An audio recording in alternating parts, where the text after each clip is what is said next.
Valanchery higher secondary സ്കൂളിൽ ചങ്ങല ഉപയോഗിച്ച് +1 വിദ്യാർത്ഥിക്ക് നേരെ ക്രൂര റാഗിംഗ്. കഴുത്തിനും വാരിയെല്ലിനും ഗുരുതര പരിക്കേറ്റ വിദ്യാർത്ഥി ആശുപത്രിയിൽ ചികിത്സയിലാണ്. സംഭവത്തിൽ വളാഞ്ചേരി പോലീസ് 10ാം ക്ലാസ് +2 വിദ്യാർത്ഥികൾക്കെതിരെ കേസെടുത്ത് അന്വേഷണം ആരംഭിച്ചിട്ടുണ്ട്. +1 സയൻസ് വിദ്യാർത്ഥിയായ 16-കാരന് നേരെയാണ് സീനിയർ വിദ്യാർത്ഥികളുടെ ആക്രമണമുണ്ടായത്. നേരത്തെ ഷർട്ടിന്റെ ബട്ടൺ ഇട്ടിട്ടില്ലെന്ന് പറഞ്ഞ് വിദ്യാർത്ഥിയെ ഒരു സീനിയർ വിദ്യാർത്ഥി റാഗ് ചെയ്തിരുന്നു. ഇതിനെതിരെ സ്കൂൾ അധികൃതർക്ക് മുമ്പാകെ വിദ്യാർത്ഥി പരാതി നൽകിയതിനെ തുടർന്ന് സീനിയർ വിദ്യാർത്ഥി കൂട്ടുകാരെ കൂട്ടി റാഗിങ്ങിനിരയാക്കുകയായിരുന്നു.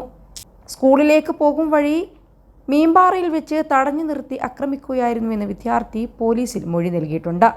21 ലക്ഷത്തോളം സന്തുഷ്ടരായ ഉപഭോക്താക്കളും 2 ലക്ഷത്തോളം തിമിര ശസ്ത്രക്രിയകളും പൂർത്തിയാക്കിയ മലബാറിലെ ഏക കണ്ണാശുപത്രി Al Salama eye hospital, hospital road, Perinthalmanna. റോഡരികിലെ ചാലിലേക്ക് തള്ളിയിട്ട വിദ്യാർത്ഥിയെ പട്ടിക കൊണ്ടും ചങ്ങല കൊണ്ടുമാണ് ആക്രമിച്ചത്. നാട്ടുകാർ ഇടപെട്ടാണ് വിദ്യാർത്ഥിയെ രക്ഷപ്പെടുത്തിയത്. കഴുത്തിനും വാരിയെല്ലിനും ഗുരുതര പരിക്കേറ്റ വിദ്യാർത്ഥി ആശുപത്രിയിൽ ചികിത്സയിലാണ്.